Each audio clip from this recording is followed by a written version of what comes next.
In today's video, I'm going to show you how to leave comments on records in Airtable so you can keep your team's feedback and updates right where the work happens. If you find this helpful, be sure to like and subscribe. And let's get right into it.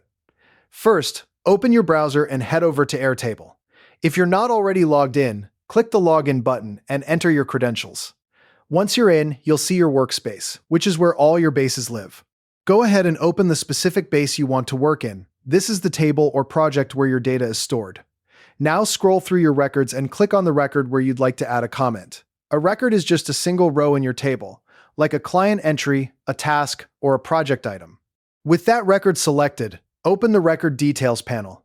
You can usually do this by clicking the expand icon or the record itself, which opens a side panel or full screen view showing all its fields. Inside this panel, look for the Comments section. It's typically near the bottom, but its exact spot can vary depending on your base layout. Once you find it, click directly into the comment box. This is where you'll type your message. Keep it clear and concise. This helps your collaborators quickly understand what you're referencing. If you need to bring someone specific into the conversation, use an @mention by typing the symbol followed by their name, and Airtable will notify them directly. When your message is ready, press Enter on your keyboard, or click the Send button to post it. Your comment will then appear in the record's activity feed, which logs every update and note associated with that record. This makes it easy to track conversations over time without digging through endless email threads. A few quick tips to get the most out of this feature. Use comments to keep all discussions connected to specific records, so context never gets lost. Mention teammates with @mentions when you need their attention on important updates.